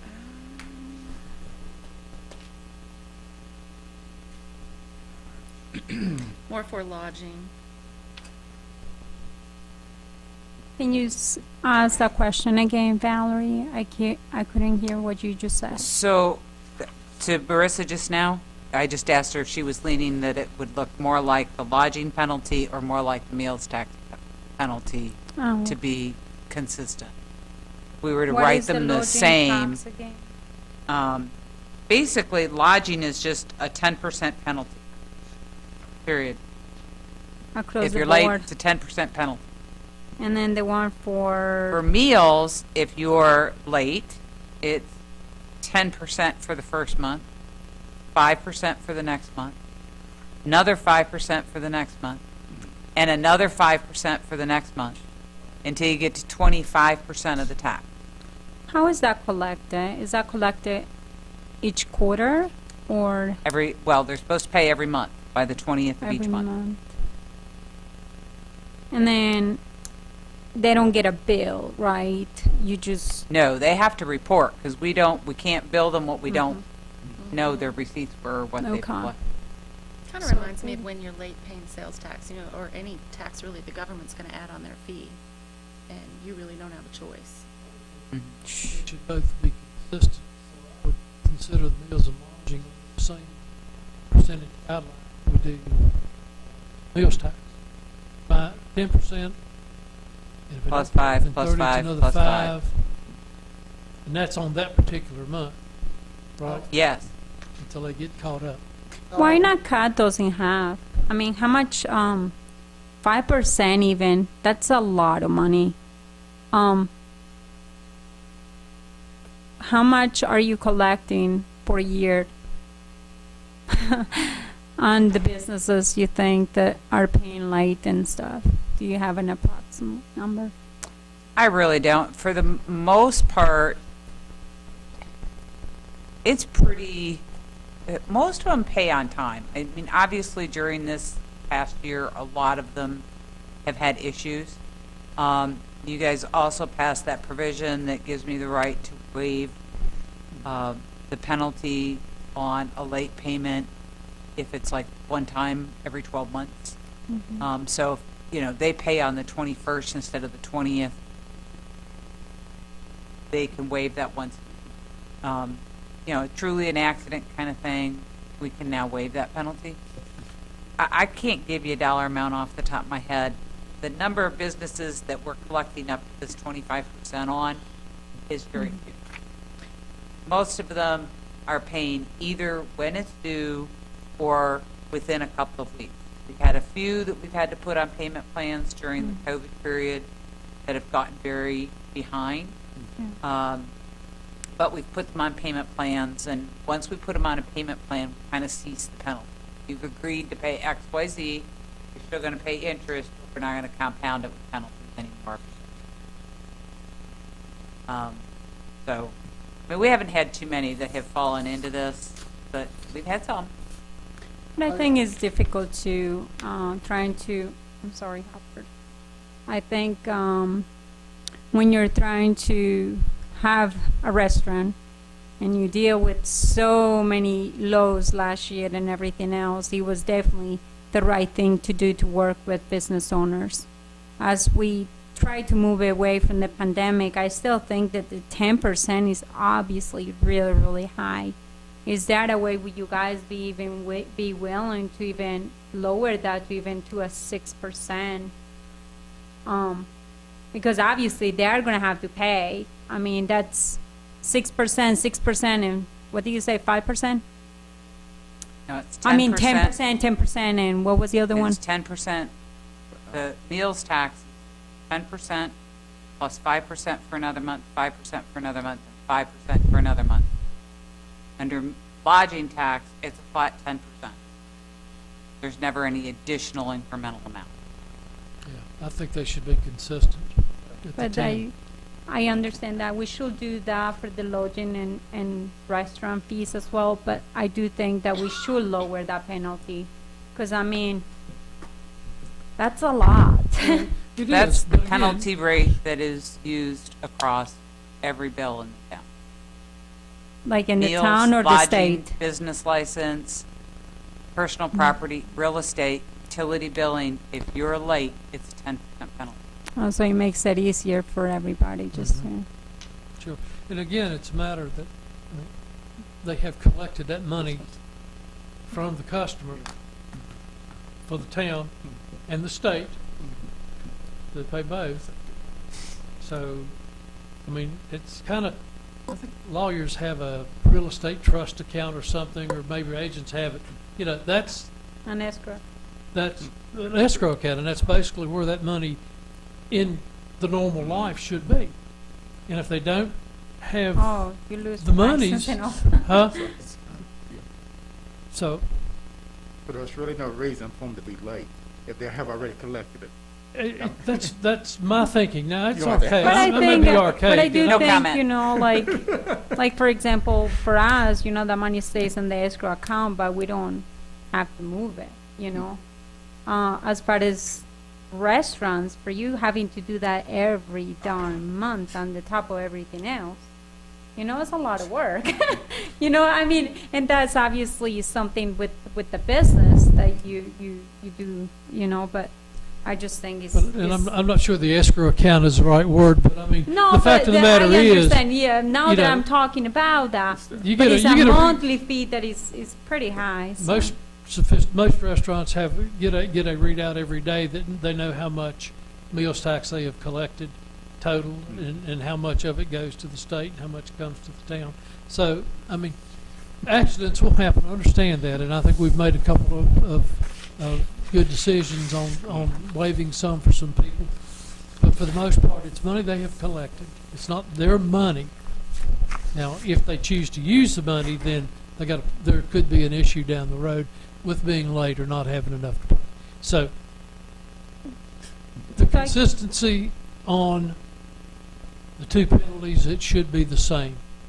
So, lodging tax will fall under the same guidelines as meals tax, right? We can't take action tonight, but, right. No, but that's the recommendation. No, I'd draft an ordinance and we'd have to go down. Okay. No, I stepped out for a minute to the little councilman's office. To the point with the meals tax, is that something you can also grace occasionally, like once every 12 months if they're late? Yeah, you did it Okay. for the meals and I lunch. might have missed that, but yeah, so if we're going to go for a standardized rate, we should also give that latitude. If someone's in a car accident or they're detained, whoever's responsible for paying that, and they miss a date. So you have a grace with that as well. Okay. Once Yeah. within 12 months. Yeah, that's great. Okay, thanks. And you've been doing that for quite some time, haven't you? No, you guys did that maybe, has it been a year? Has it been a year? I don't think it's been that long. Oh, okay. I thought. How It's does, been within this last year. I know it's been within the Okay. COVID. Mallory, not that I care because I don't want to get into restaurant businesses right now, but they are charged on the first of the month, the next following month, or how does that work? And when are they late? Are they late after the 10th day, or what? How does that work? They collect, whatever they collect in the month of February Mm-hmm. is due by March 20th. They Oh, have okay, so you do basically have some 20 time. days to pay the prior month's collection. Oh, okay. Okay. Can we move on to, are you ready? Are you done with this, Yeah. Bob? Consensus So- is it's the same as meals? That's Yeah. kind of, Yes. I think so. should Thank be. you for bringing that up. Yeah. That's And, really good. Next is the community support applications, and this could be a 10-minute session, or it could be 3 hours. I'm looking for something shorter than that. And I think, Val, it's just to review the applications that we have, or is it just, what is your intention with us doing this? Well, in most years, what we do is we put out kind of a little tally sheet that you vote on. Right. And we can do that. What you have in your packet is what was requested.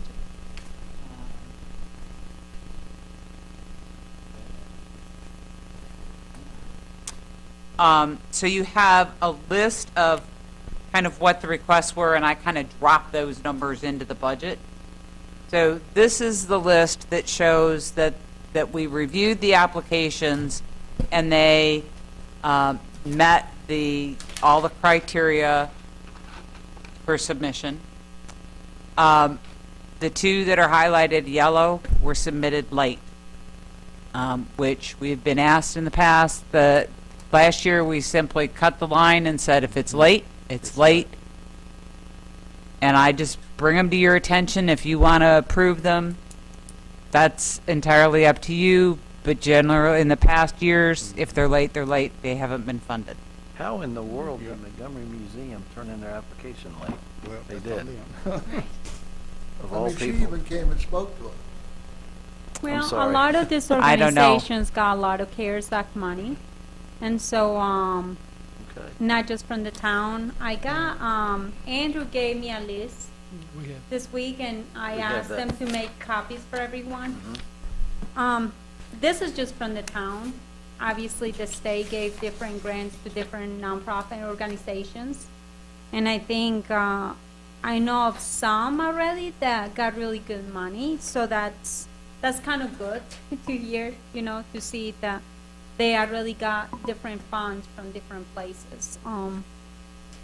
But I think even just the one from the town, it's a lot of money that the town of Christiansburg gave that we actually didn't have to give out.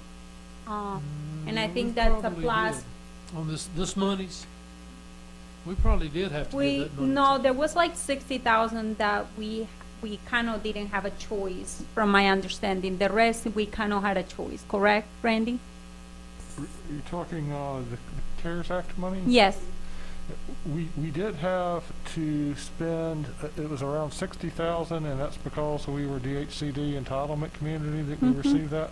We had to spend that in, I guess, Yeah, you talk about that, we're actually still, those dollars, we actually got more of those dollars, and those are being held, with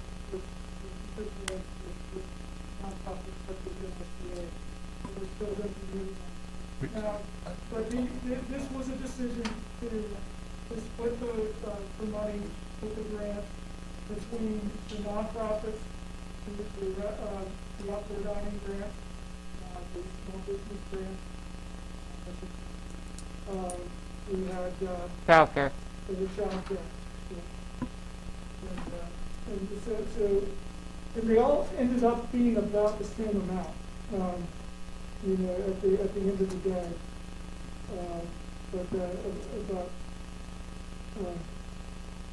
So yeah, so at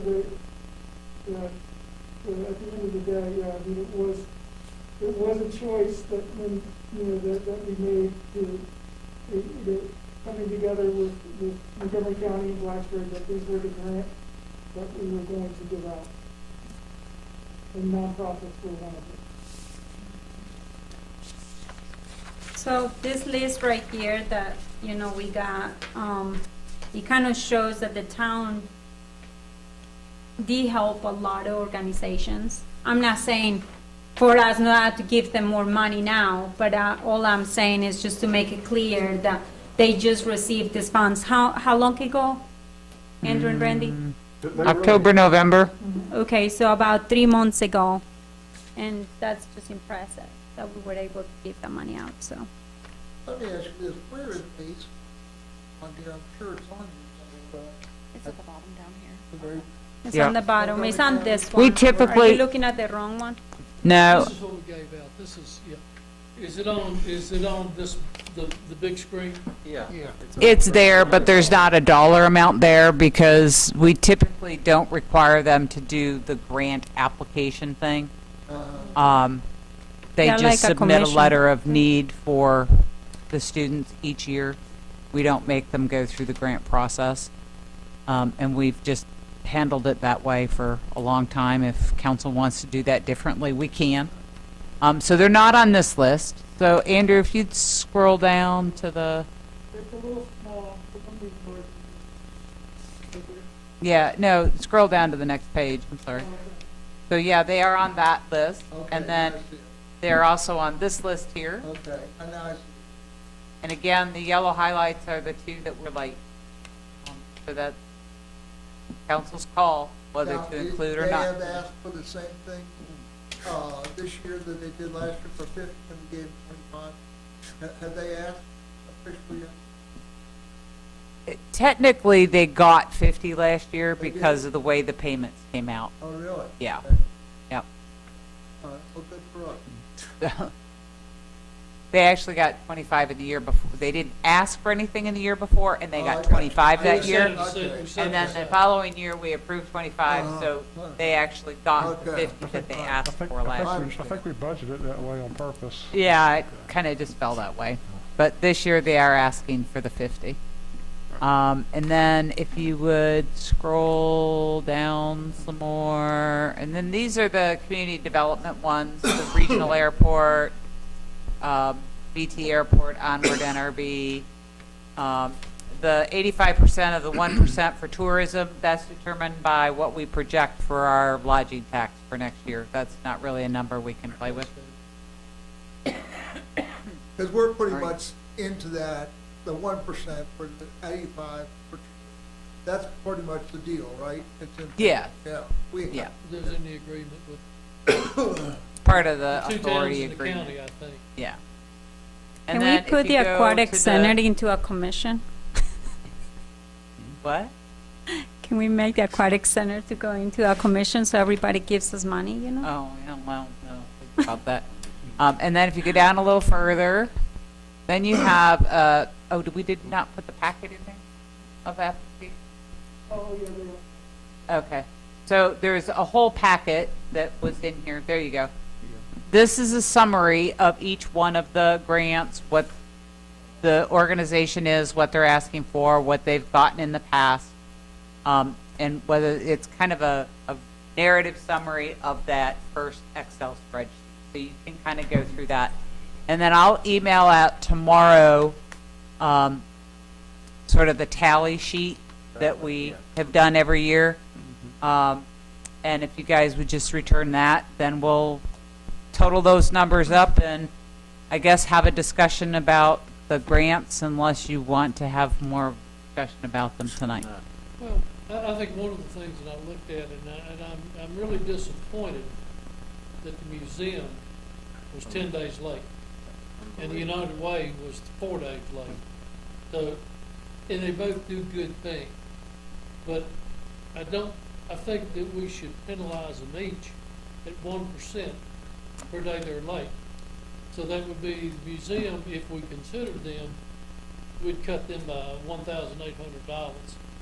And the United Way, it's like 3% of whatever they request. I mean, the thing about it is they know when they were due. They've been doing this for years. And I'm not sure this is the first time that either one of them have been late. I don't think we've ever had a request from the Salvation Army before. I'm not. Was it Salvation Army that was late, or was Museum. Oh, No. sorry. Museum. United Way. United Way. Two You know, days I don't- also were the yeah. United Way and Salvation. Yeah, United Way, we've never had, they've never requested before, so, Montgomery Museum.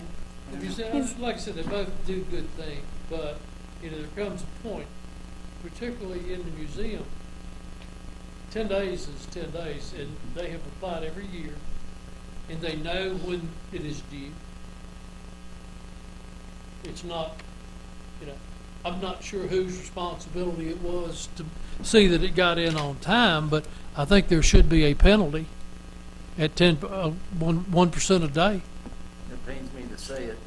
It pains me to say it, but we have cut people off at the knees every single time for being late. I cannot remember one time that we did not say, these are the ground rules, follow them, and we'll see how we go. As much as it pains me to say that, I know we're being recorded now. The rules are the rules. Okay, that's fine. And that's just my one person's opinion. But if we make an exception here, then there's so many people, the past applicants, I think CI was on that list one year too. Okay. But we've drawn a line in the sand, and like you said, and it pains me to say that, but the rules are the rules. And if you Okay, miss well, that was a thought, but anyway, Right. I mean, it hurts to say that. And I know it's a vote of we'll hear council. about it. And I We're all think gonna that hear there about it. has to be, when we look at this is actually not free money. This is obviously the town of Christiansburg's money.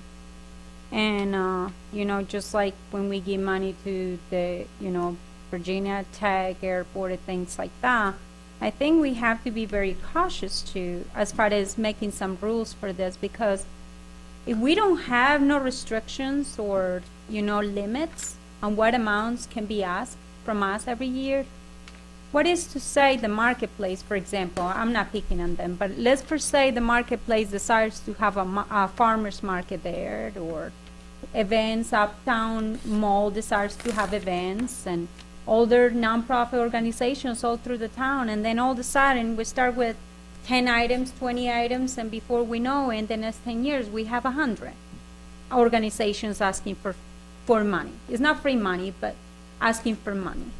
And I think that there's got to be I think, when we look at this budget, obviously, this is kind of like what goes in.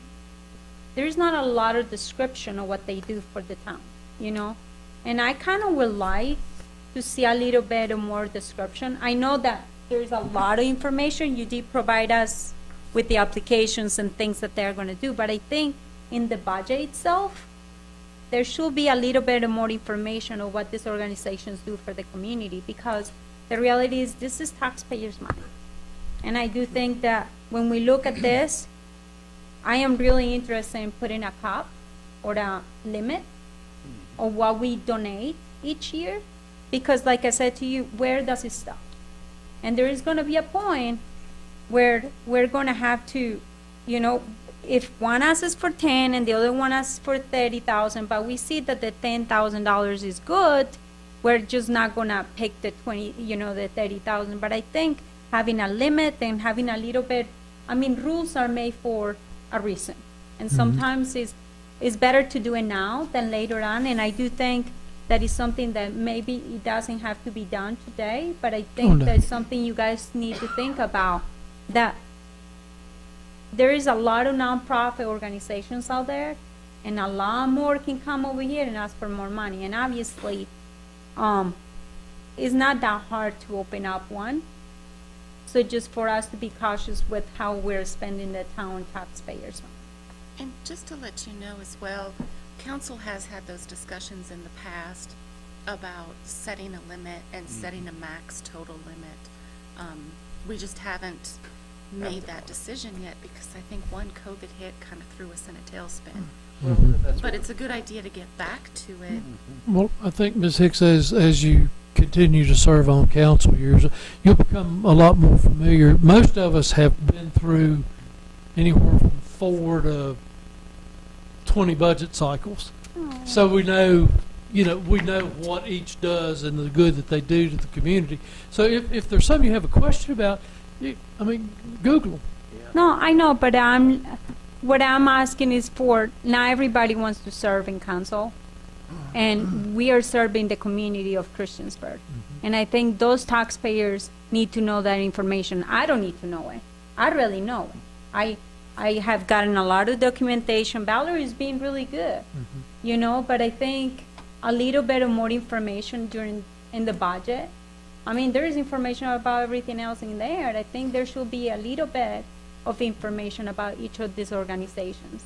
And like I said to you, there should be limits and there should be rules about applying for this, because I'm afraid of us later on even getting in a lawsuit because you're discriminating against one organization towards another. We may not be feeling that, we may not be thinking anything like that, but when we make those decisions, it's something that we really need to think about, because nonprofits are easy to make.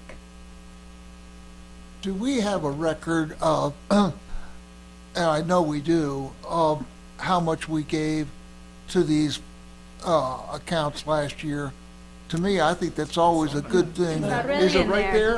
I don't see it. It's in there. Not on that one, but it is on one of the other pages that shows how much It's on this one. here. Right So there. that shows you what they've asked for 2022 Okay. and what was granted in 21. Okay, so it was 184, and now it's been 187?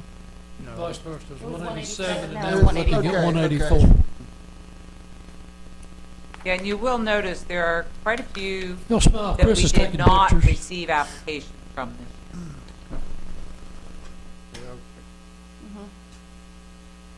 All right, All right, are we at a good stopping point with this thing? yes. Sir? You at a good stopping point, Ms. Hicks? I think so. It's been a very good discussion tonight. It's been really good We've tonight. brought not a lot of tempers, not a lot of eyebrows got singed or anything, so I think it's good.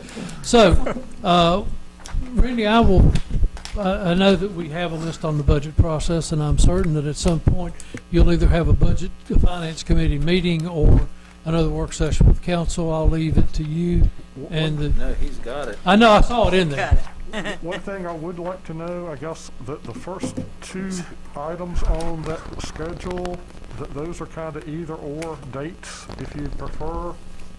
I think those 11 items I have up there are probably 2 meetings worth of discussions. So I'm thinking either meet the 11th, which is a Thursday, and the 16th, which is an off Tuesday, or the 16th, which is an off Tuesday, and then the 18th, which is the same week Thursday. Would you have a preference for those? The rest of them are just regular council meeting dates and basically action on things like presentation on the budget, discussion of the budget and direction on rates, public hearing on rates if there's any effect. Also, public hearing on the budget, council vote on the rates, and adoption of the budget. I can make either of those, whatever council's pleasure is, I can make either of those. I'm good. I mean, everybody, we sort of sets aside Tuesday nights as council night. I don't think that would be a bad idea, just to go for it every Tuesday night, we'd be here. Well, we can't because we have to have 2 meetings before Yeah. the 23rd. I wrote the dates, our meetings are on the 9th and the 23rd. Is there any way we can move that one to March 18? I know that Tuesday is kind of the normal day, but, Rather than the 16th? yeah, What about the 11th and the 18th? oh, okay, I'm sorry. Would I didn't those- see that up there. Those work? March So Thursday 11. and Thursday? Yeah, I'd- is that a way that we can, I just Kinda think that's- skip I the think March that's 11, probably- can we- I think that's probably 2 meetings worth of things. I guess the first 2 items is there's probably still maybe a little more discussion on those. Of course, those first 3 items are from this agenda, so. I'd rather have a Tuesday and a Thursday, because Tuesdays are shot for, and that's just personal. Tuesdays are shot for me anyway. But that's just personal. I'd rather not have 2 Thursdays. I'd rather have a Tuesday and a Thursday, either one of those, unless, So that would be, Someone's got a really 2 good reason. meetings the week of the 16th, Tuesday and Thursday, is that that's correct? fine. Okay. I mean, I'm fine with it. can we do the 16 and not the 11th? So 16th and 18th, I'm fine with that. Yeah, That's kind of what 16 we and were looking at, 18. is doing the 16th and the 18th, which is a Tuesday and Thursday of our off week.